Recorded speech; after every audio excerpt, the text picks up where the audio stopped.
bersinggah ke area mil. Onyx seperti biasa main ke area Captain. Nih ada teman-teman DG yang Sentosa Gaki. Iya. Nggak ada yang nyamperin ke Sentosa ternyata. Ini Nggak masih ronde ada. pertama mungkin ya. Masih pemanasan dulu, masih Betul. dilihat ini bermudanya siapa sih yang kira-kira memperebutkan Sentosanya. Karena kalau gue denger-denger dari sentilan-sentilan teman-teman kemarin, Sentosa tuh lumayan banyak diperebutkan. Wah, ini juga cukup menarik. Dimana kalau kita perhatikan di arah atas map ada EVOS Sport yang biasanya turun observatory dan juga ada The Prime yang juga turun di observatory. Tapi kali ini si EVOS ngambil CPR. Ini benar-benar bikin gue flashback ke season 2 sebelumnya di mana EVOS turun di observatory terus ditabrakin sama Red Bull Rebellion di arah shipyard. Jadi dari shipyard bisa aja ketemu di graveyardnya nantinya. Iya, dan sepertinya Sentosanya ternyata diisi juga tetap dengan teman-teman dari DG Esport. Dan ini dia. Sepertinya teman-teman kita semua yang mendapatkan drop zone-nya belum ada yang bersinggungan juga. Masih tetap aman tentunya untuk di match pertama kita. Yang kemungkinan mungkin bisa jadi ini bakal langsung rotasi cepat juga. Mengingat EVOS Sport, dia mencoba untuk bermain agresif juga di match kemarin. Apakah dia akan memperulangkan lagi untuk gameplaynya? Benar, karena kalau kita berbicara CPR, terus tadi gue sempat mention itu Katulistiwa tuh Blue Zone. CPR ke Katulistiwa tuh available-nya lumayan tinggi gitu. Daripada lu ambil resiko ke arah observatory, mendingan lu coba ambil Blue Zone-nya langsung. Karena tadi gue lihat nggak ada yang turun di Blue Zone gitu. Dan Boom sendiri juga sebenarnya punya potensi langsung ke Blue Zone kalau mereka mau. Tapi kalau seandainya mereka lebih ke arah holding position, gue rasa chance-nya cukup besar. Dan ada yang udah stay di area hanggar, udah langsung menggunakan satu launchpad-nya. Ada Dix di sini, udah ada di atas genteng hanggar ternyata. Dan udah ada satu tim lagi, Baby Moon. Iya, dan ini gue rasa sepertinya teman-teman dari The Prime Esport langsung aja mencoba untuk memvisionkan posisi mereka ke arah Not. Dan juga di sana ada teman-teman dari Sesmizu. Yang gue rasa teman-teman dari Sesmizu ini cukup lumayan berjarak ya untuk merekanya sendiri. Benar, nggak mau terlalu ambil resiko. Mereka sadar mereka lagi ada di pemuncak klasemen dari grup kecil mereka. Jadi kalau seandainya mereka rata 4 orang di awal game, bukan satu hal yang cukup menguntungkan untuk mereka. Mengingat mereka sekarang objektifnya lebih ke arah konsisten, jaga placement point gitu ya. Beda cerita sama tim-tim yang emang lagi berkutat untuk merebut poin sebanyak-banyaknya seperti itu. Iya, apalagi grup A ini benar-benar dinamis. Benar-benar masih bisa untuk disusul juga nih. Walaupun Boom, sekalipun Boomnya itu yang paling bawah, itu masih bisa ada chance untuk mencoba untuk membalikan posisi, andaikan dia konsisten nih sampai ke match akhirnya nanti. Benar, dan ini berbicara Sesmizu, kita berarti juga berbicara Onyx Olympus dan juga berbicara teman-teman dari Airwolf dan juga Boss Nightmare. Yang mana memang mereka nih dari gap poinnya tuh nggak terlalu jauh. Jadi kayak lu lengah satu match day itu chance untuk digesernya udah besar banget, dan chance untuk ngejar laginya itu yang gue pertanyakan bisa atau tidaknya. Iya, karena konsisten itu cukup susah. Betul. Untuk tim-tim pro kita yang bermain untuk hari ini. Kenapa susah? Karena ada potnya juga yang notabene memang cukup keras. Untuk cepat banget, bahkan lebih cepat juga untuk tim-tim lain. Kalau ketemu dengan potnya itu langsung aja dibabat habis. Benar. Ini juga terlihat dari gaya main The Prime ya, dimana The Prime tuh biasanya stay dulu lama di observatory. Paling nggak kalau dia udah kelar dari observatory, dia main-main ke graveyard dulu atau mungkin bisa langsung ke Katul. Tapi kali ini dia bakalan lebih memilih untuk langsung coba make sure di area hanggar ini ada orang apa enggak. Dan kita perlu ingat juga di area ini ada teman-teman Boss Nightmare yang biasanya ke Rim 6 dan juga mungkin ada Island of God di area Clock Tower, bener aja. Jadi masih sangat besar, dan ini dia langsung bertemu seorang Heyu dengan double vector udah berhasil dapetin satu Not dan terculik. Sayang sekali, sangat instan dan sangat singkat, langsung dihabisi begitu saja seorang Not 10 kali ini, Baby Bun. Iya, sepertinya dari teman-teman The Prime sudah cukup pede juga sih. Mereka melakukan looting cepat ke arah observatory, sedangkan di sini kalau gue lihat juga dari Heyunya sudah mendapatkan double vector. Untuk phase juga sudah phase 3, lumayan pede untuk mencoba melakukan rushing. Dan juga gue lihat teman-teman dari The Prime memang sudah regroup aja, dan teman-teman dari Sesmizu yang cukup lumayan jauh itu susah banget untuk melakukan backup cover sih. Benar, emang karena skenario mereka tuh bukan lebih ke arah backup untuk fight the early, tapi make sure di sini ternyata ada satu tim. Jadi mungkin worst skenario-nya itu adalah nggak apa-apa gue relain satu orang gue hilang, tapi paling nggak gue dapat satu info penting di mana ini satu squad masih stay di sini. Jadi mereka bisa bikin decision making, oke, kita mau gerak kemana, itu harus kita tentukan secepat mungkin setelah kematian atau kepulangan dari temennya Sesmizu yaitu Noden di sana ya. Iya, dan gue bakal lihat ini ada yang sudah vehicle. Ini pasti bener kan yang gue bilang. Rotasi cepat. Yeah. Rotasi cepat yang kemungkinan dari Onyx Olympus ini oke, mereka konsisten, tapi mereka juga mungkin akan bermain untuk point kill juga bisa jadi. Karena kalau untuk poin sekarang ini cukup membingungkan gak sih kalau kita bisa lihat yang placement juga bisa di atas, yang poinnya kill juga banyak masih bisa juga di atas. Ini bener-bener sangat-sangat imbang sih kalau gue bilang. Sangat-sangat imbang dan perlu dinotis juga Onyx itu lagi ada di pemuncak klasemen. Dia harus sadar ketika A ketemu C, dia sadar di Clock Tower itu bukan cuma ada Elon of God, tapi Chan yang ada di Clock Tower juga itu Boss Nightmare. Boss Nightmare tuh masih ada di area Clock Tower, di area Rim 6 dan juga Hangar. Jadi sebenarnya dia gerak ke arah sini tuh agak-agak sedikit gue pertanyakan juga. Dan kembali kita melihat pattern yang sama dari Bigetron Beat yang bermain di atas Factory. Atas Factory Gaki, karena udah ada teman-teman dari Rasuga Veda juga yang sepertinya akan coba join. Dan harusnya mereka sadar tidak cuma hanya teman-teman dari Bigetron, ada siapa lagi nih Baby Moon? Ada Boom Esport tentunya kan. Kalau gue bilang juga nih ya, teman-teman dari beberapa tim langsung aja ada open firing tuh untungnya masih bersama Dewi Fortuna, seorang Ajix masih dilindungi sama satu shield krononya. Perlahan tapi pasti juga dua player dari Boom coba join, tapi Beyond dengan kekuatan satu frag grenade langsung menumbangkan 3 pemain dari Aura. Bakalan coba langsung turun dulu Lord dengan double vector ya, menyisakan satu Amek aja sama PWC. Udah berhasil terima, langsung coba diras serangan jarak dekat Tatridarkan lagi untuk Aura, dicari oleh seorang Yoge. PWC udah jatuh, menyisakan satu Amek aja, mampu Amek bertahan dan selamat dari genggaman Love God yang memang lagi berada di pemuncak klasemen bersama dengan DG Sport. Perang satu grup lagi-lagi tak terhindarkan. Dicari di mana sisanya, langsung digerus habis satu magazine untuk PWZ dan masih tercium kehadiran seorang Amek di samping Baby Moon. Ya, satu granat masak berhasil untuk knockdown 3 orang sekaligus. Dan gue rasa di sini dari Amek dia harus objektif aja. Dia tahu nih, walaupun dia tadi mengantongi medkit yang cukup lumayan, tapi belum tentu mereka harus memenangkan fight-nya. 1 lawan 4 itu cukup impossible banget. Ya, 1 lawan 4 cukup impossible. Dan teman-teman dari Elon of God dia sadar, dia nggak mau tinggal diam. Dia bakal cari di mana sisanya. Lord dengan double vectornya juga udah cukup mengancam jiwa. Amek bersiap langsung diadu aja sama Lord. Buka Chrono di waktu yang tepat, satu Lord udah jatuh. Bakal malah reload dikit. Ini dia kekuatan Amek. Langsung ngegerus 2 orang, tapi pada era Aura pun harus jatuh. Tumbang di peringkat ke-12 di ronde pertama di tangan Onyx Olympus. Di Island of God, karena di sini juga udah ada Onyx Olympus ya. Ya, Onyx Olympus di sini berhasil untuk men-knockdown 2 orang, Beyond dan juga Lord. Tapi mengingat ini peperangan jarak jauh, masih bisa chance banget IOG-nya untuk mencoba melakukan revive dan mencoba untuk reset lagi. Dia juga cukup mempunyai lootingan yang banyak harusnya. Dia tadi sudah turun di area Clock Tower, langsung menuju ke pinggiran. Dan yang gue rasa ini Aura cukup rotasinya jauh banget. Dari arah Mil, mereka langsung ke bawah banget, ke pinggir bawah. Ini yang gue bingungnya. Aura tuh dia objektifnya apa gitu? Dia rotasi cepat. Begitu dia mau mencoba untuk menabrak, malah dia harus ditusunkan. Iya, sebenarnya lebih ke arah ini bukan momen tabrak, tapi lebih ke arah ketemu ya. Jadi ini something yang gue setuju sama Baby Moon.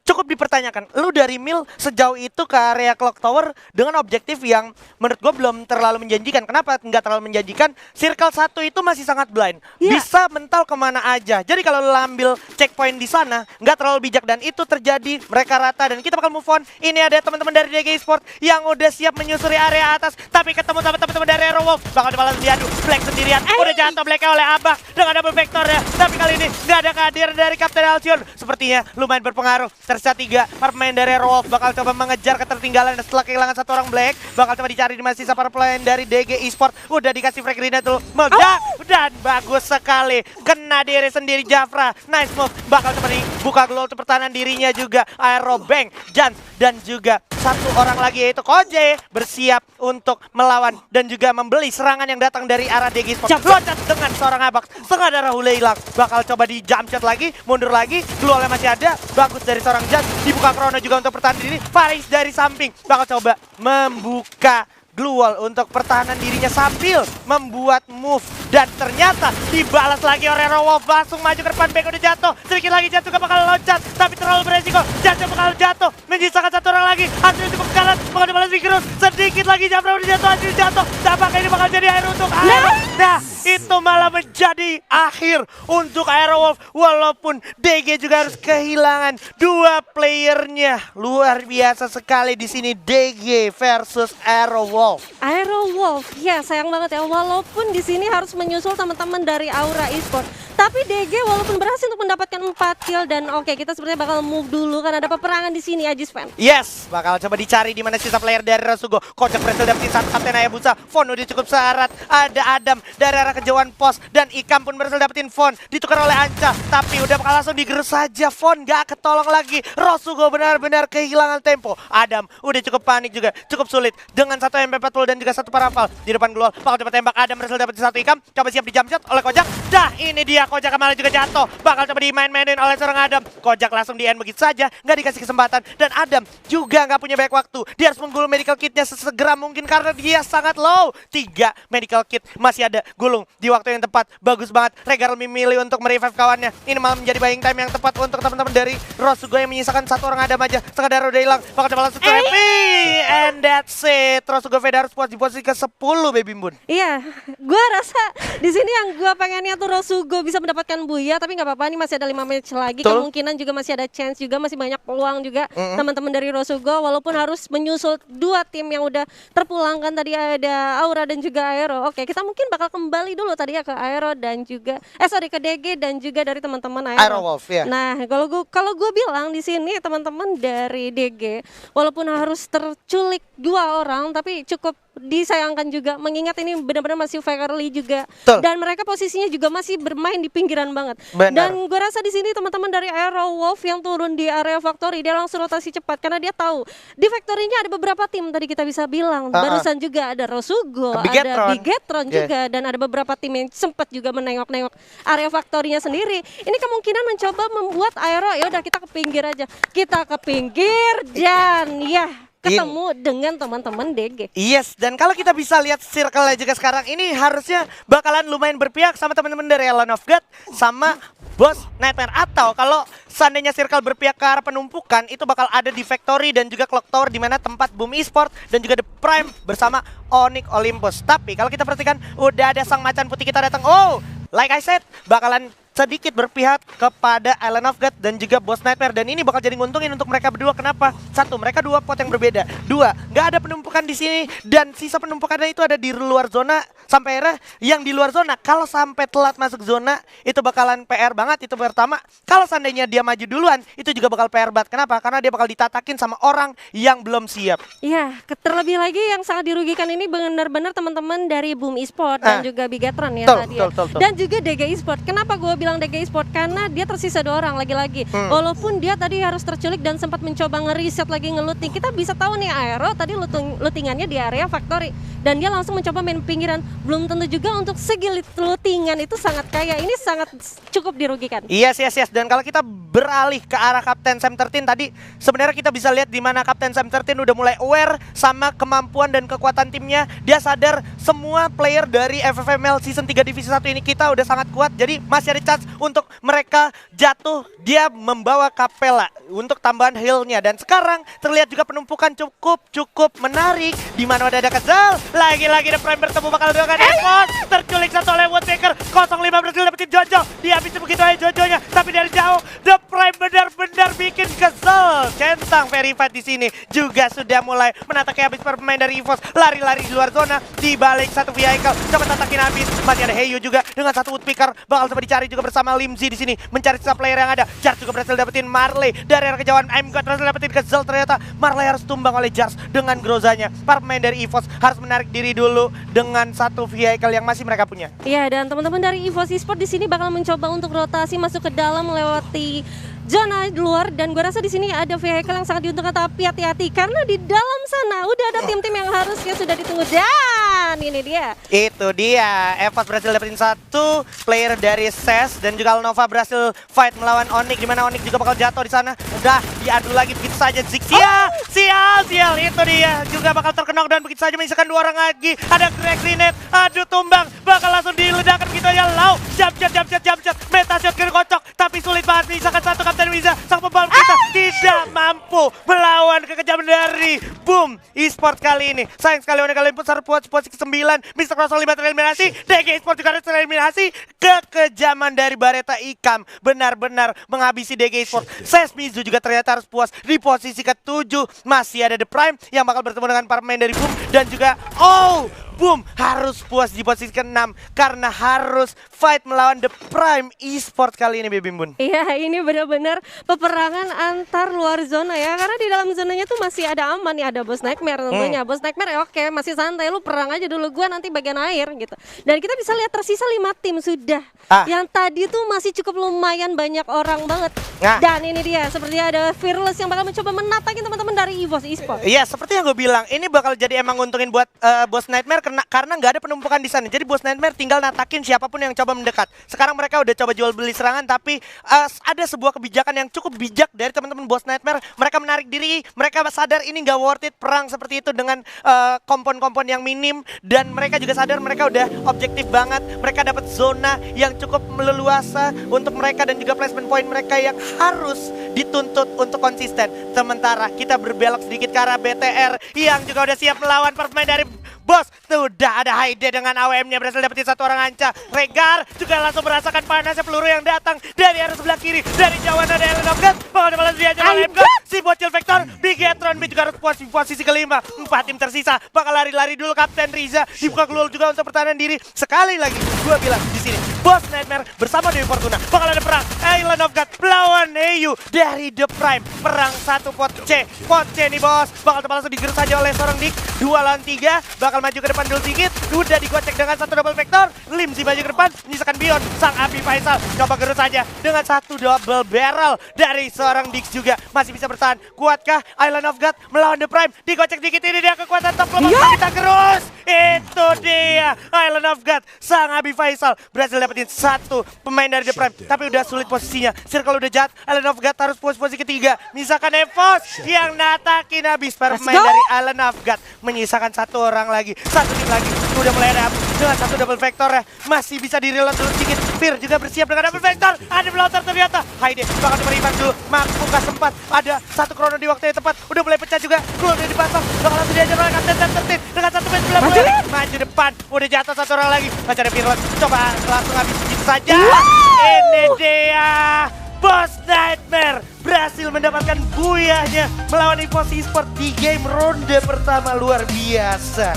Finally ya, kita bisa lihat dibuka bagus banget dari teman-teman Boss Nightmare yang benar-benar konsisten. Dia turun langsung di arah pinggiran yaitu Rinem, langsung mencoba untuk holding position sampai ke late game, dan gua rasa di sini Boss Nightmare benar-benar bersama Dewi Fortunanya karena dia benar-benar dapetin zonanya banget sampai ke late game. Yes. Dan sekali lagi ini benar-benar something move yang memang sudah sepantasnya dan seharusnya dilakukan oleh Boss Nightmare. Bisa gue bilang Boss Nightmare hanya memainkan peranannya sebagaimana mestinya. Dia fokus objektif ambil zona, nggak mau terlalu terlibat sama perang-perang yang terlalu beresiko. Sampai akhirnya dia mendekati dan semakin dekat ke arah Buya dan berada di sisa tim terakhir itu, dimana kita lihat EVOS juga udah bisa dibilang pincang karena kekurangan member. Ya udah susah jadinya gitu. Lawannya double vector gitu kan. Double vector. Ada Abu juga tadi menggunakan double vector. Tapi betul, memang kekuatan dari Boss Nightmare yang memang oke, kita konsisten ya. Ini konsisten tuh sulit. Bener. Tapi bisa dibuktikan oleh teman-teman dari Boss Nightmare. Yes. Walaupun kita bisa lihat juga ya, itu untuk segi lootingan itu diunggulin sama teman-teman EVOS Esports harusnya. Bener. Karena EVOS Esports itu cukup rotasi dimanapun dan bertemu dengan tim-tim manapun. Sedangkan Boss Nightmare, mereka hanya turun di satu drop zone. Dan gua rasa Rinem itu cukup nggak worth it untuk menjadikan tempat lootingan. Ya, tapi kembali lagi, kalau kita berbicara dari segi drop zone dan kita berbicara dari segi medan perang, Boss Nightmare lebih menguasai. Kenapa? Karena Boss Nightmare sudah sangat sering bermain di area tersebut. Betul. Sekitaran Rim 6, Hanggar, sama Clock Tower itu udah makanannya Boss Nightmare sehari-hari. Beda cerita sama EVOS Esports yang tadinya biasa di observatory, yes, rotasi jauh, dan sekarang dia harus berubah rotasi lagi. Jadi sepertinya adaptasi seperti itu juga sedikit merugikan untuk EVOS karena akhirnya EVOS nggak main-main ke area pantai. Jadi kayak nggak tahu medan perangnya tuh enaknya positioningnya gimana gitu. Tapi yang cukup gua salut dari EVOS Esports tadi dia menggunakan vehicle tuh. Benar. Menggunakan vehicle dia harus bertemu dengan teman-teman dari Sesmizunya juga, dan ini dia ada highlight-nya yang kita bisa lihat untuk match pertama kita. Ini benar-benar moment of silence juga untuk kedua tim sebenarnya, di mana sama-sama sisa satu, sama-sama ada yang knock juga gitu kan. Kayak The Prime knock satu orang, terus Ellen of God juga knock satu orang, tapi kembali lagi Beyond membuktikan dengan senjata apapun dia tetap bisa eksis dan bisa membuktikan eksistensinya. Kita bakal move juga karena ini emang udah sisa 2 tim juga. Walaupun tadi udah harus jatuh seorang Fear-nya, tapi masih ada cover yang baik. Di waktu yang tepat krononya diaktifkan, ada seorang Haide dan ada Kapten Riza juga di sini membantu untuk melakukan upaya strafing walaupun dia harus ke knockdown. Dan akhirnya di sini Sam 13 juga nggak bisa menghindari lagi double barrel yang dimiliki oleh Haide. Iya, Fearless ya tadi ya. Iya, Fearless dan juga Haide. Oke, dan gue rasa di sini peranan sebagai Riza sebagai kapten cukup on point. Dia sudah memasang badan, dia sudah menyicil, sudah mendapatkan beberapa damage juga. Begitu juga dengan Sam 13 yang cukup juga lumayan sekarat ya. Yes, Dan yes.